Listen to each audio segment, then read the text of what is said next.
Добар ден, почитувани, добре дојдовте во најновата Телма амбуланта. Петочното издание го реализираме во соработка со клиничката болница Жан Митрев. Овој пат фокусот на емисијата ќе биде ставен на скринингот за рано откривање на ракот на белите дробови. Ова болест е водечка причина за смртност во сите малигни болести секаде во светот. Бројот на заболени расте и кај нас, зошто е важно оваа болест да се дијагностицира навремено. На оваа тема денеска разговараме со магистар доктор Звонко Атанасов, специјалист по радиодијагностика, и доктор Лилјана Брајевиќ, субспецијалист по торакална хирургија. Разговорот следува по рекламниот блок. Останете на Телма и дознаете што е се важно поврзано со скринингот за рано откривање на белите дробови.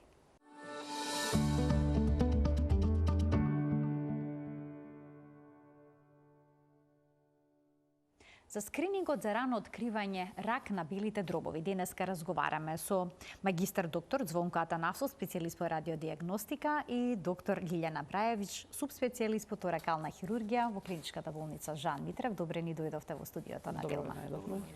Расте бројот на лица кои што се заболени од оваа малигна болест. Велате дека во светски размери зазема нешто како епидемија. Расте бројот на заболени кај нас.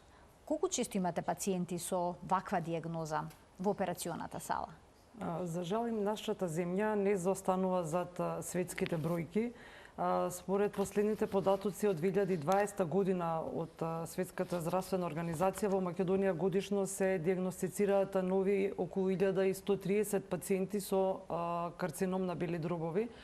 Така да оваа бројка е голема за нашата популација. Меѓутоа, за жал, многу мал број од тие пациенти се, ние велиме, операбилни, односно доаѓаат во фаза кога можеме нешто да направиме хируршки, бидејќи доаѓаат во многу доцен стадиум, кога можноста за оперативен третман практично е многу мала. Така да затоа и го започнувам овој проект, за да можеме тие пациенти да ги фаќаме на време, кога и третманот би бил многу подобар и прогнозата би била подобра за тие пациенти. Така, раната дијагностика е тука клучна. Да. А што опфаќа скринингот всушност за рак на бели дробови? Каков тип на снимања се практикуваат? Скринингот е битен, бидејќи може да ги открие промените на белодробието во нарана фаза, како што кажа колешката. Тој се изведува на компјутерски томограф, бидејќи за белиот дроб тоа е најсофистицирана и најдобра метода за снимање, и благодарение на тоа што белодробието е воздушест орган, малите ткивни структури може да се приметат и со многу помала доза на зрачење. И затоа се користи посебен програм на снимање, така наречен low dose CT протокол или ниско дозен скен на белите дробови, кој што многу во голема мерка изразено е намалува дозата на зрачење, кој што се аплицира врз пациентот при снимањето. Дури има можност, ако да речеме еден обичен скен на бели дробови, нормален, е дозата околу 7 милисиверти, чисто бројчено да добиете компарација, да добиете увид. Кај low dose е 1,4. Меѓутоа може веќе во употреба и ultra low dose CT протокол, каде што дозата се намалува уште поизразено во редот на вредности од 0,2 до 0,3 милисиверти. Велате 90%, повеќе од 90% може да се намали зрачењето. Така е, бидејќи, например, знаеме дека една радиографија, обична класична рентгенграфија на белиот дроб, е негде околу 0,1 милисиверт. А бидејќи треба да се направи во два правци, нели, една обична рентген снимка, минимум во два правци, зрачењето е тука некаде. Тука се добија околу 0,2, а кај ultra low dose CT протокол на снимање, зрачењето би било скоро исто како тие две обични снимки. Меѓутоа, на обичните снимки не може да се забележи мала промена. На рентгенска снимка не можете да ги забележите такви ситни промени, тешко се забележуваат. А зошто магнетот не се користи? Магнетот нема никакво зрачење. Зошто магнетот не се користи за снимање на белите дробови? Магнетот е убава метода за некои други структури. Нели секоја метода си има своje индикационо подрачје.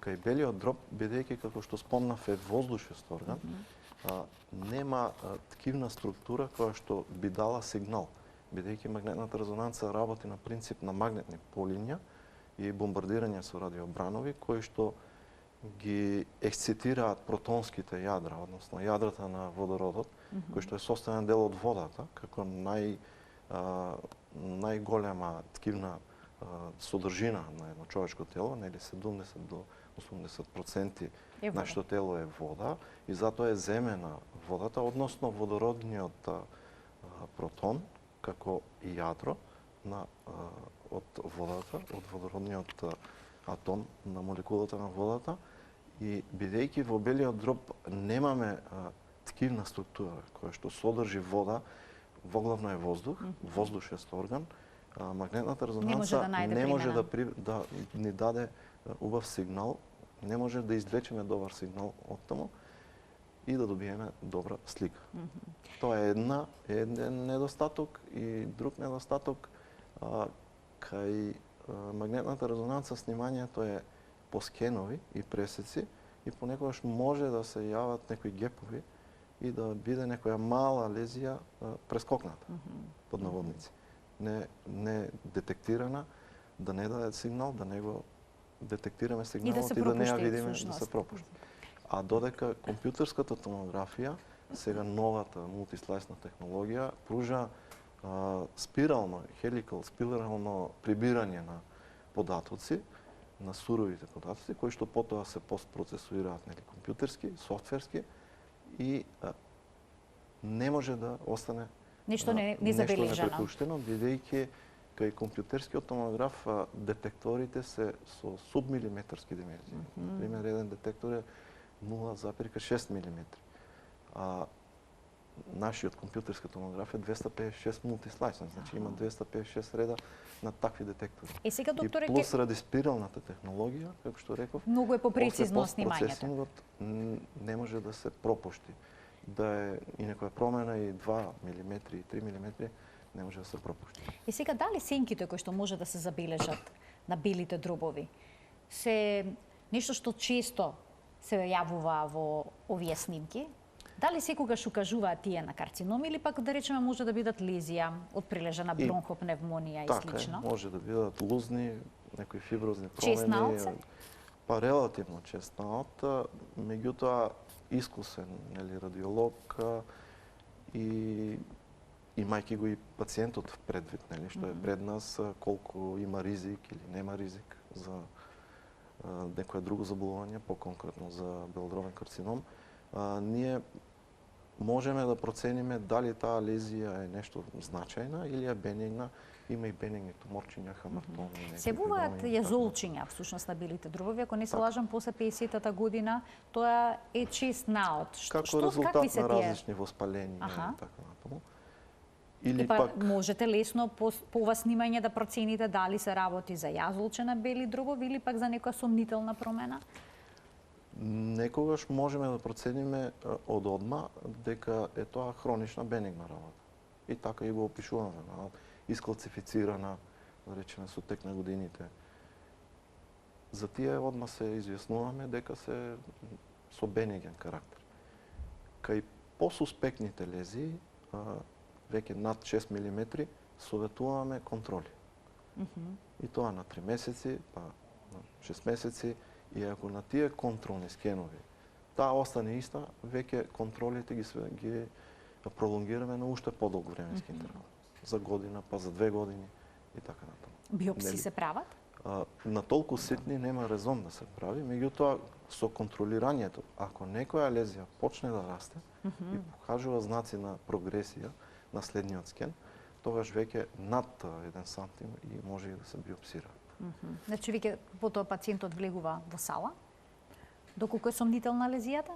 Како се изведува биопсијата? Биопсијата ја прават рентгенолозите. Рентгенолозите, тоа го правите исто Има така. два начина, значи едната зависи од локализацијата на промената, доколку е централно негде поставена, тогаш со помош на бронхоскопија, која што ја прават пулмолозите, се зема биопсија. Доколку е негде периферно поставена на белите дробови, во тој случај рентгенолозите прават така наречена трансторакална биопсија, значи преку зидот на градниот кош со игла ја боцкаат промената и земаат. Има два типа на белодробни карциноми, ние ги делиме на централен тип и периферен тип.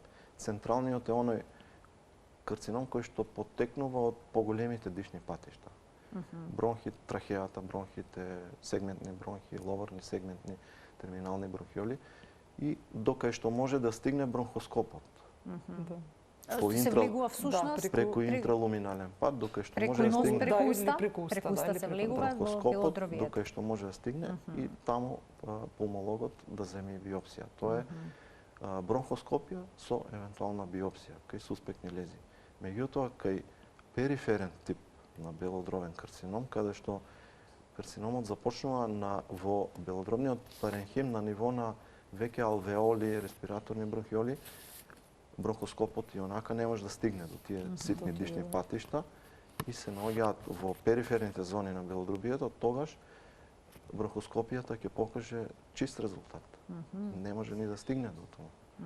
Меѓутоа се прават во тој случај што каже колешката, се прават трансторакални пункции и биопсии во локална анестезија под компјутерски томограф, во локална анестезија, значи преку кожа да се стигне до лезијата на белодробието и оттаму да се земе материјал. Колкави промени на ваков начин може да забележите во димензија? Дали и најситните промени во белодробието ќе бидат детектирани? Па се детектираат промени веќе од редот на величина на 2-3 мм. Дури и што не се значајни, за нас стануваат веќе позначени и поинтересни над 5-6 мм лези. И тука веќе може да правиме анализа дали треба следење понатаму, дали контрола, кога, за колку време, зависно и пациентот колку има ризик, колку нема ризик. Сега, кои лица би требало да бидат вклучени во овој скрининг на белите дробови? Дали ќе се разгледува сето тоа по ризични групи или пак секој од нас кој што има сомнеш дека можеби ништо не е во ред со неговото здравје, може да го направи? Значи, скринингот за прв пат се изведува во нашата земја. Во оваа група, значи, не може да се пријават било кој, значи, за да влезат во скринингот, туку треба да бидат во група помеѓу 50 години и 75 годишна возраст. Тоа се според некои светски гайдлайнси, значи скрининзи што се прават и во други земји.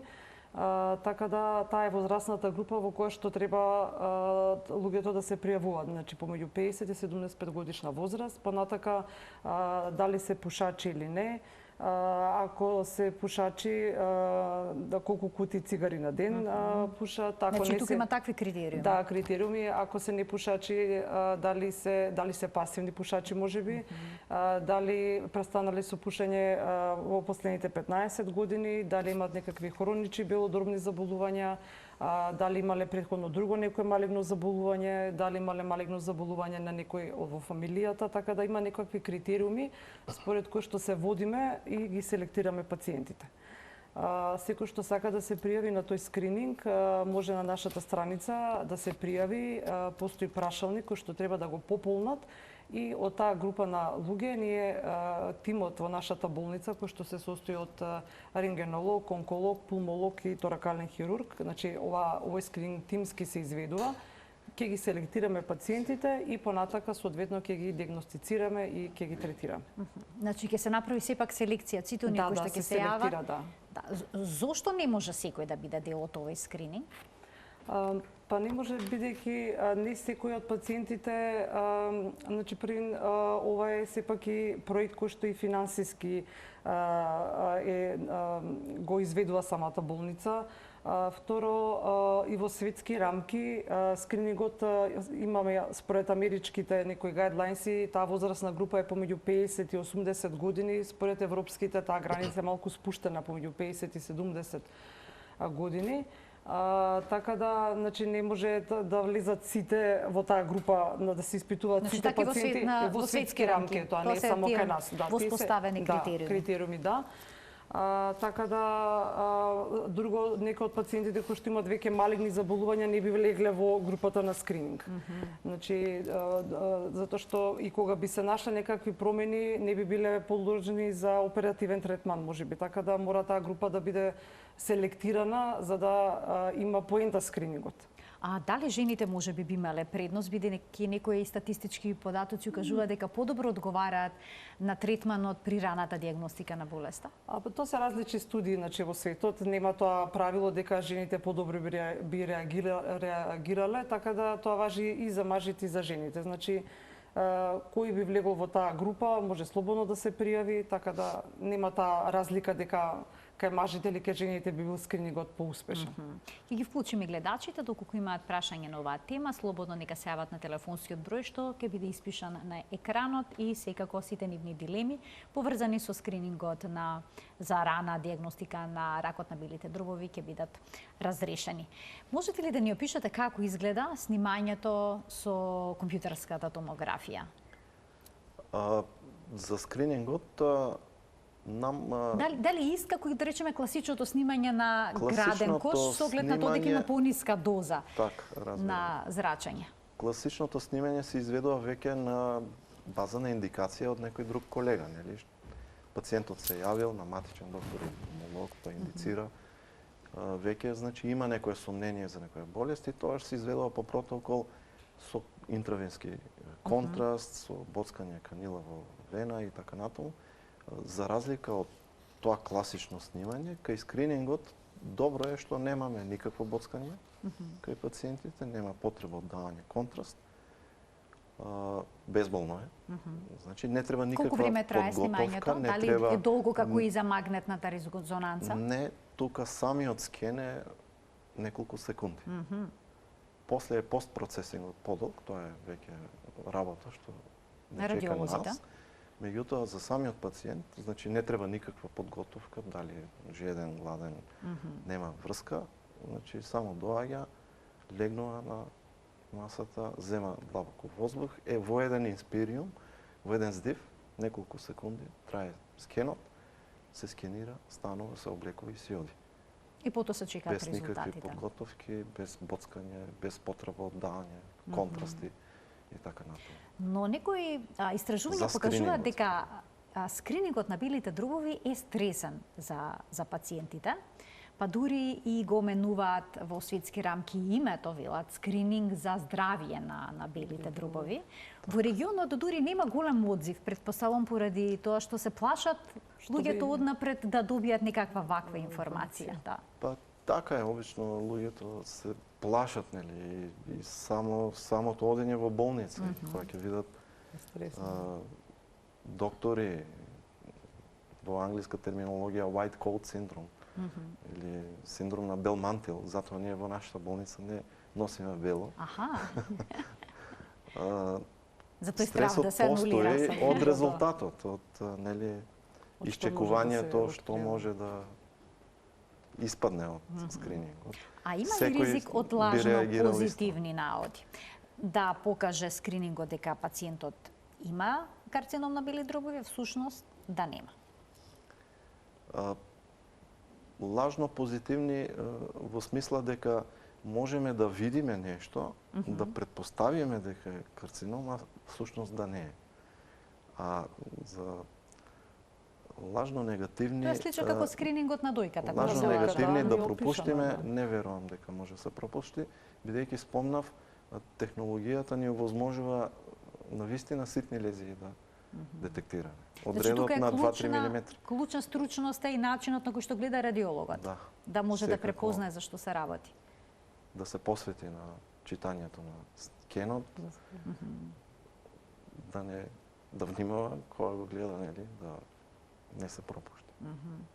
Некогаш ние дури гледаме и повеќе од што треба, што се вели.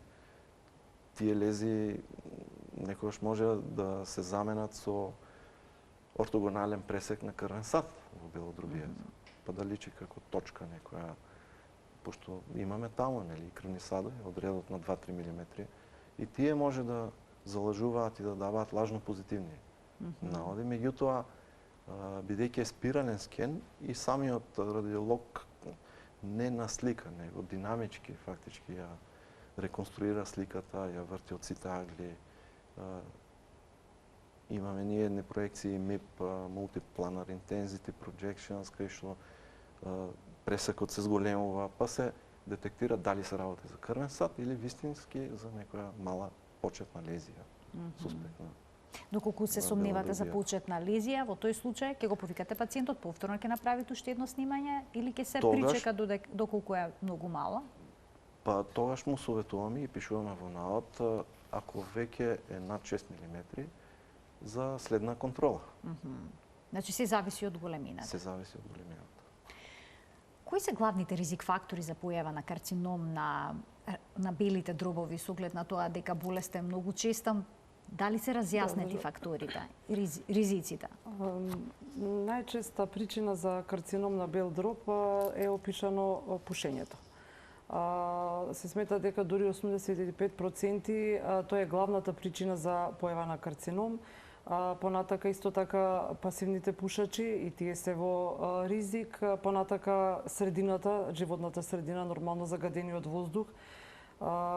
Понатака ионизирачко зрачење, ако работат на некое работно место каде што постојано вдишуваат некакви хемиски материи, понатака контакт со азбест и слично. Меѓутоа, сепак, пушењето станува една како главна водечка причина за појава на карцином за бели дроб. Но велате дека со загадениот воздух сите на некој начин сме пушачи? Да, така се вика и нашата кампања, значи со овој воздух сите сме пушачи. Според некои испитувања се смета дека со ваковов загаден воздух испаѓа како да секој од нас пуши по 2 кутии цигари дневно, што е навистина вака еден страшен податок, поготово за нас како возрастни, меѓутоа за децата уште пострашно и затоа и бројот на инфекции респираторни и тешки форми на астма имаме веќе кај децата, така да и загадениот воздух секако придонесува за тоа. Така и можеби ова уште една причина повеќе оние кои што спаѓаат во ризичната група да се јават и да направат скрининг на бели дробови, но постои ли некаков ризик од самиот скрининг, бидејќи сепак има тука одредено ниво на зрачење?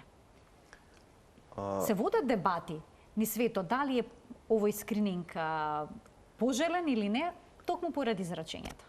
Ние во радиологијата секогаш се водиме по еден принцип на АЛАРА или акроним од as low as reasonably achievable. Тоа во превод значи треба да се оди со снимањето и со дозите на зрачење до толку најниски вредности кои што би ни дале диагностичка вредност. Сепак релевантна слика која што ќе ни помогне за откривање или детектирање на болести. Значи, не е целта енормно да се намали ако ние добиеме неквалитетна слика. Па треба да го повторуваме снимањето, па така да дуплираме и триплираме вредноста на дозата на зрачење. Затоа, кај скринингот, спомнав претходно, немаме потреба од такви големи дози на зрачење, како кај нормален ЦТ скен, каде што е, например, 7 милисиверти. Знаете, ние годишно примаме сите од нас 3 до 5 милисиверти зрачење. Од Сонцето, од космичко зрачење, од самата Земја, и таа зрачи 3 до 5 милисиверти. Еден ЦТ скен е 7 милисиверти. Еден интерконтинентален лет пилотите, екипажот на авионите примаат до 9 милисиверти годишно. Значи, не се работи за некои големи вредности на зрачење, но кај скринингот до таа мера ние одиме со намалени дози, со такви посебни протоколи на снимање, ги спомнав, low dose и ultra low dose CT протокол, каде што дозата се намалува на 0,1. 0,2 до 0,3. Толку ниски дози представуваат ризик за појава на карцином или не? Па не. Мислам дека не би требало да представуваат ризик, бидејќи, кажав, годишно ние секој од нас прима Така. било каде да се наоѓа на земјината топка 3 до 5 милисиевер. Значи не треба да има страф, Страф, ниту да не се размислување плашат кога станува пациентите, збор да. за скринингот на ракот на белите дробови. Тоа е нешто што треба да се искористи, Да, буквално. особено затоа што се знае дека лекувањето е во досите фази е речиси невозможно. Невозможно, за жал, се уште не само кај нас, туку и во светски рамки, се уште за тој карциномот на бел дроб е водечка причина за смртност во светот. Така да од овој скрининг може пациентите само да имаат бенефит. Значи, ние како лекари го разбираме, нели, стравот и чувството кога чекате резултат, на секого не му е пријатно и дека тоа време ви личи бескрајно долго, нели, и се плашите од резултатот, меѓутоа бенефитот е многу голем, бидејќи ако доколку се најде нешто, тоа би било исклучително во многу во рана фаза, кога навистина лекувањето е изводливо и прогнозата би била одлична, за разлика кога доаѓаат пациентите, кога ние како лекари, за жал, можеме да направиме многу малку. Така да не се плашат и слободно да се пријават, бидејќи би имале само бенефит од целата. Доколку болеста се открие во рана фаза, дали во тој случај карциномот на белите дробови би требало хирушки да се отстрани или пак има различни модели на лекување? Зависи од типот на туморот. Значи има тумори кои што не се оперираат, туку се оди со одреден тип на терапија, например како што се лимфомите. Доколку кај другиот тип на карциноми, ако се во рана фаза, тогаш се оди на оперативен третман. Зависи нормално од локализацијата, од големината, дали се отстранува само мал дел од белодробното крило или се отстранува поголем дел кој се нарекува лобус, или се кога е во многу рана фаза, значи ретко се случува тоа да треба да се отстрани целото белодробно крило, меѓутоа како тип на интервенција ја спомнувам. Меѓутоа, кога е во рана фаза, значи би била тоа некоја помала хирушка интервенција, каде што би се отстранила промената, а би се зачувал поголем дел од белодробното ткиво. Така, и квалитетот на животот би бил Нормално поинаков, би бил подобар. но секако и резултатот од лекувањето. Што велат студиите?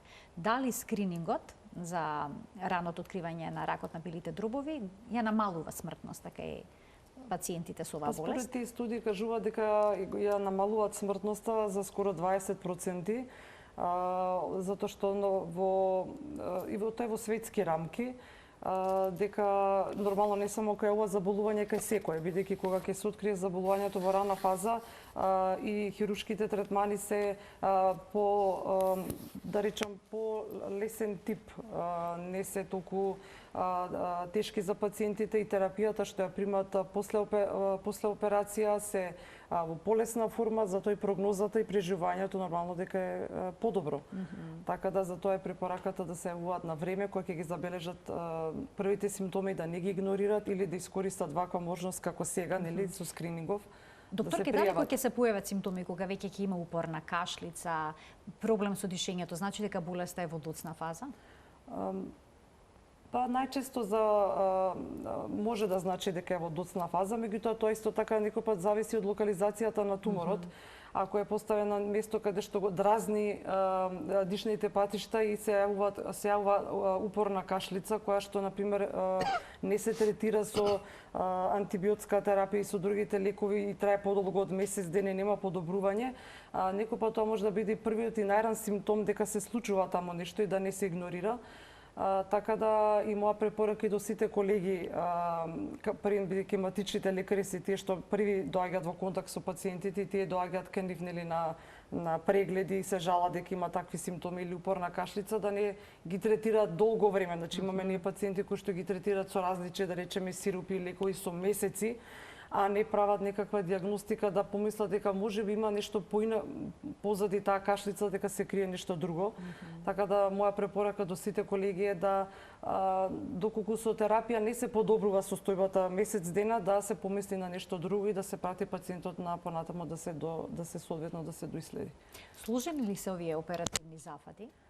Кога е во прашање рак на белите дробови? Секоја интервенција е сложена, и операциите на белите дробови нормално дека се сложени. За секој пациент пред оперативен третман поминува преку соодветен тип на проценка од анестезиолог, кардиолог, така да Имаме баш сериозен пристап при секој оперативен третман. Му се објаснува и на пациентот каков тип на интервенција би бил, колку би траел, што треба да пациентот да очекува, како би било после операцијата, така да се сложени и секоја операција нормално дека носи и ризик, така да пациентите за тоа се им е објаснето и знаат со што се соочуваат. Ке вклучиме гледачи во овој дел од емисијата со нивни прашања. Добар ден. Добар ден. Добар ден. Ве слушаме во програма, сте, повелете. Поздрав до вас во студијето. Ви благодарам. Поздрав до вас од студијето. Ви благодарам. Повелете, кој е вашето прашање? Дома Калај. Така. Јас ќе разговарам и со оваа тема, имам тумор во главата. Ви имате тумор во главата, добро? Само ќе ве замолам разговорот да го следите преку слушалката. Да прашам, прашањето ми е дали може да со слушање на туморот да одам, пошто го имам 20 години. Сега почна проблеми пред. Така, ви благодарам за вклучувањето во програма. За тумор во мозокот сега Не е наша тема. Не е во нашиот домен, тоа сакав да кажам. Како што чув 20 години. Да, 20 години го има најверојатно е некој бенигни. Така, бениген тумор. Меѓутоа во глава интракранијално, бидејќи нема простор кај да се шири, нели врши со тек на време притисок врз компресија на мозочното ткиво, така да сите тие такви тумори мора да се третираат. Без разлика и да е бенигни. И да бениген мора да има... Ако расте, ако врши веќе притисок. Притисок мора да се изврши интервенција. Така, значи да се јави кај неврохирург, предпоставувам најдобро кај неврохирург да се јави гледачката. Добар ден за следниот гледач. Добар ден. Повелете. Јас би сакала да поставам едно прашање. Така. Слушам цело време во амбулантова, докторите објаснуваат за тој скрининг за пушачи, нели, на велидробови. Дали, погledajte, пошто јас сум оперирана од колк, значи, дали може луѓе кои што имате така како импланти, како јас што имам колк или ако имат стент од Така. дали може да се направи тој скрининг? Аха, добро, ова е убаво прашање. Ви благодарам за вклучувањето во програма. Веќе постои познавање кај гледачите, кај пациентите, дека одредени проблеми би правеле одредени интервенции би биле проблем за снимање со магнетна резонанца. Но што е со овој скрининг? Обично со магнетна, меѓутоа новите ортопедски протези, импланти и така натаму, веќе се и MR-Safe, односно од материјали кои што не се феромагнетни и не фрлаат, не го реметат сигналот кај магнетната резонанца, но како и да е, за компјутерската томографија тие импланти не сметаат.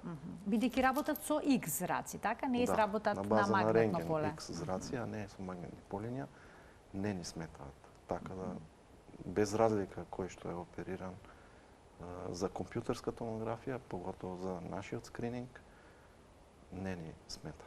И сега, за вашиот скрининг, на каков начин ќе се изведува? Со кое темпо? Колку пациенти планирате да бидат опфатени? Односно не пациенти, колку лица, бидејќи се работи за здрави луѓе кои што ќе дојдат да проверат дали имаат некаков проблем со белите дробови или не. Значи, планот е овој проект да трае 3 години и да ја вклучиме нормално колку можеме повеќе здрави, што рековте, луѓе. На нашиот сајт може да се пријавуваат, бидејќи имаме таму соодветен прашалник кој што треба пациентите да го пополнат. Понатака ние како тим правиме селекција на пациенти кои што би биле според тие податоци оставени, би влегувале во таа ризична група, како што ќе го изведеме тој скрининг. На податоците што ќе бидат оставени од нивна страна ќе вратиме со мејл и ќе ги повикаме да дојдат на снимање. Понатака ќе видиме како, ако нешто на снимањето, значи добиеме некаков наод, понатака ќе ги упатиме за каков тип понатака диагностика ќе бидат пациентите. Значи на сајтот на клиничката болница Да. Жан Митрев може да се најдат тие всушност Да. апликации, да се пополнат и пред да ги вклучиме гледачите, уште еднаш да поменеме возраста е Да, меѓу всушност 50 и 75 критериум? години, Да се пушачи? Да, Или поранешни пушачи? Или поранешни пушачи, да. А понатака дали имаат во фамилијата некој болен од карцином. Значи семејна историја? Да, исто така хронични заболувања. Има прашање кои ќе си го пополнат и ќе го испратат. Добив знак дека тројца гледачи очекуваат да се вклучат во програма. Одиме редоследно. Добар ден за првиот од нив. Дали се слушаме со следниот гледач во денешната Телма амбуланта? Да. Да, во програма сте, повелете. Јас ќе поставам едно прашање како веќе да речеме една успешна приказна на пациент од пред 7 години од рак на белите дробови, кој што со голема благодарност до лекарскиот тим од државна болница и до професор Андреја Арсовски на крај завршив на операција надвор, 7,5 часовна и ми е отстрането четвртина од белодробието. Така. И после компликации завршив да имам и така наречена cyber knife или сабер терапија, радиолошка, затоа што на случната марамица се појави некоја израслина од 5 мм.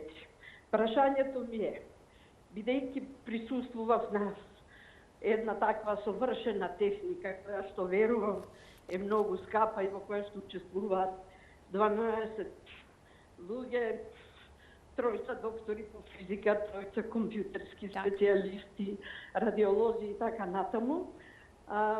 Колку е тоа далеко од Македонија, затоа што јас сметам дека сум 6 години жива, затоа што благодарение на една ваква интервенција. Да живеам и работа во Англија и Така.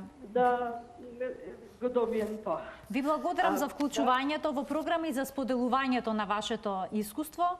Тоа е всушност Тоа е за колегите од онкологија и онкологија, радиотерапија. значи тоа го прават колегите од онкологија, Cyber Knife, како се нарекува? Па Cyber Knife спомна пациентката, знам и кај нас се прават радиациони терапии и сега техниките, апаратурите, тука не би можел ја да навлезам. Така, и може би ви ќе направиме понатаму една емисија со некои од колегите онколози за да дадат појаснување ви за новите техники кои што се користат во светот. Јас знам дека и таму се вршат некои радиациони терапии, сега од кој тип. Така, тие би требало да појаснат тие што ги работат. Ќе вклучиме уште еден гледач. Добар ден. Гледачот се исклучил, но во програма сте, повелете. Да слушаме. Видите, јас сакам да поставам едно прашање. Така. Од короната бев болна, малку потежок случај. Имав на снимката фиброза, млечно стакло, тие работи. И скоро ми беше правено снимање, после на крајот по рентген ме снима. На рентгенот кажаа дека е добро. Ама еве 3 години поминаа. Што ќе ми препорачат докторите? Дали да одам па да се снимам или вака проблеми? Прашањето слушно се дали тие лези кои што се предизвикани од ковидот би можеле спонтано да се повлечат и повеќе да ги нема. Претпоставам и дека тоа ви интересира. Ви благодарам за вклучувањето во програма. Може да се повлечат и да ги нема? Дефинитивните фиброзни промени, како лузни ожилци, нели? Ако се случиле, тие не можат да се повлечат. Оние засенчувања облачести, паренхематозни, кога било воспалението, тука имаме повлекување на тие промени со тек на време. Меѓутоа, дефинитивните лузни, фактички, лузна не се опоравува, лузна е лузна. Значи може тоа да не било лузна, претпоставувам, дека била некоја промена од пневмонијата предизвикана. Или на рентген тоа не се забележува? Па може би и на рентген не може да се забележи. Спомнав дека рентгенот сепак е поинсуфициентна метода, обичната збориме за обичната рентгенграфија на бели дробови во споредба со компјутерската томографија. Каде што добивате многу конкретни податоци за се што се случува во белодробието. Ќе вклучиме уште еден гледач. Добар ден. Добар ден за следниот гледач во денешната Телма амбуланта. Добар ден. Јас сум еден пациент од темава што имате поставено и многу ми се свиѓа. Така. Ова лежан сум во пулмологија, од бели ветровови. Малце ми е засипнати гласот, извините. И сега примам само инхалација, фликсотиде и аминофилин 350 сабајле и вечер. Друга таква немам, меѓутоа кашницата ми е по нон-стоп, уште веќе една година и пол. Никако да се од мене тоа што го кажав ти прее малку. Така, а во која фаза на болеста ви беше откриена? Дали ви беше навремено откриена болест или пак доцна? Така, ви благодарам за вклучувањето во програма. Денешните гости не се пулмолози. Зборуваме за скрининг, всушност за рано откривање на болеста. Предпоставувам дека не било откриена болеста на време. Па најверојатно се работи за хронична обструктивна болест. Ова е хронична обструктивна болест. Препоставуваме според терапијата што ја кажа пациентот и дека долго време трае, најверојатно во таа група на пациенти спаѓа. Сега ако некој има хронична обструктивна белодробна болест, дали тој може да биде кандидат за скрининг за белодробен карцином? Затоа што овие пациенти, бидејќи имаат хронично заболување, кога би се нашла некаква, се зависи во која фаза од болеста се и пациентите, некој пат би можело да бидат тие контраиндицирани за оперативен третман. Ако се, например, во тешка фаза, кога имате и упорно и кашлица и во тешка форма се, кои нема да може да поминат ни анестезиолошки преглед, тоаш не би биле кандидати ни за оперативен третман, затоа и во скринингот таквите пациенти не влегуваат. Се еден од факторите кои се исклучуваат од скринингот. Така, добро. Уште еден гледач ке вклучиме. Добар ден за него. Се исклучил гледачот. Кажете ми каков одзив очекувате од овој скрининг за белите дробови?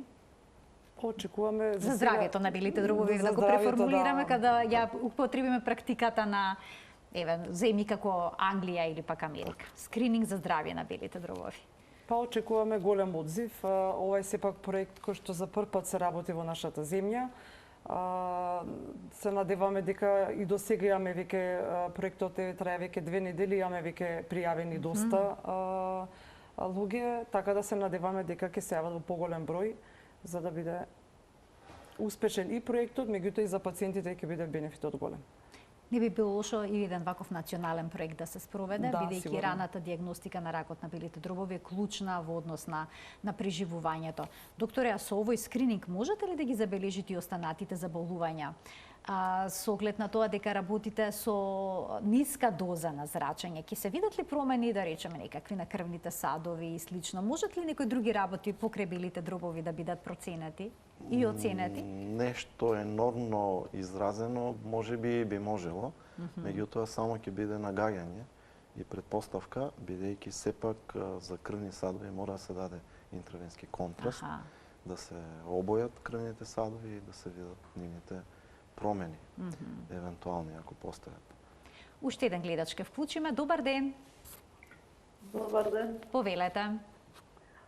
Молам поздрав до гостите и студијата. Ви благодарам. Прашање до докторите. Јас сум оперирана од рак на дојка, потоа во ремисија пред 4,5 години тоа, после ковидот, заболев од ковид 2019, после ковидот ми се јави на коските, на белите дробови и на црниот дроб. И примав капецитабин, кацајла и зомет. Сега, ми се повлекува на овие на меките ткива се повлече. Од терапијата останаа само на пршлените и на ребрата.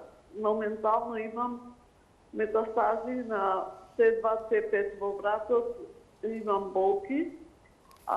Дали може да и болки во левата страна кај ребрата, дали може да бидам кандидат за тој скрининг, дали нешто да не оти На PET scan немам поедено од јули месец. Така, ви интересира дали може да се вклучите со оваква диагноза во овој скрининг. Ви благодарам за вклучувањето во програм и се надевам дека ќе бидете подобро со здравието. За жал, во ваква напредната фаза на заболувањето не. Значи, пациенти со онколошки заболувања не се кандидати за овој скрининг. Така, значи ќе можат сите оние што се заинтересирани да го симнат формуларот и да одговорат на прашањата и таму ќе бидат наведени клучите критериуми. Така. И имаме уште малку време пред самиот крај, доколку се открие дека некој пациент има карцином на белите дробови и потоа се направи зафати или хируршки или пак прима некаква терапија. Колку често потоа ќе треба да се прават снимања со компјутерска томографија?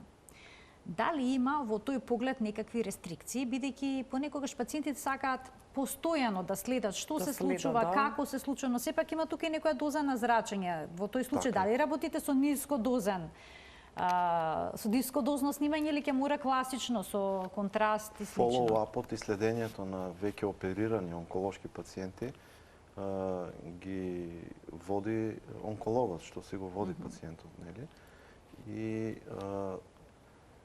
тие се нормални дозни снимања, бидејќи веќе имаме болест, имаме диагноза, имаме промени, имаме зафат и треба да се открие евентуално рецидив, дали постои ширење на болеста, до кој степен е проширена, дали има далечни метастази и така натаму, се вршат нормални снимања и тоа со одредени фоллоуап периоди од страна на терапевтот. Препораките се првите 5 години, значи се прават на секој 6 месеци, бидејќи се смета дека во првите 5 години се најголеми се шансите да се појави рецидив или да се повтори заболувањето. Така да тоа се стандардни контроли кои што се прават првите 5 години. А после тоа се гледа, значи зависи од состојбата на пациентите, значи може да биде еднаш на годината или на 2 години, еднаш зависи од првичната диагноза и од типот на карциномот. Ќе оставиме простор за уште еден гледач. Добар ден. Дали имаме уште еден гледач кој што очекува вклучување во Телма амбуланта? Добар ден. Не, се исклучил, добро. Значи, темпото со кое што ќе бидат направени снимањата, всушност ги одредува онкологот. За следење. Добро. Јас ви благодарам многу за вашето денешно гостување во Телма амбуланта, за сето ова што ни го појаснивте што е поврзано со скринингот за раното откривање на рак на белите дробови. Јас се надевам дека овој проект ќе биде успешен и дека ќе има многу заинтересирани, дека нема да има многу пациенти кои што ќе откриете промени кои што ќе укажуваат за некаква болест, дека нашата нација ќе биде малку поздрава. Поздрава ќе биде. И покрај тоа што дишаме исклучително енормно загаден воздух. Да. И да кажеме дека скринингот, снимањето ќе биде бесплатно. Не знам дали тоа го спомнавме, дека снимањето е бесплатно. Доколку нешто се открие на снимките, понатаму ако треба дополнителна диагностика, во тој случај би можеби ги советуваме, ги упатуваме кај што треба да биде, меѓутоа ова снимање би било бесплатно да знаат пациенти. Така, ова е многу важна информација, претпоставам дека ќе израдува многу од оние кои што сакаат да се вклучат во овој скрининг. Ова е еден одличен проект на клиничката болница Жан Митрев и ви посакувам многу успех. Благодариме.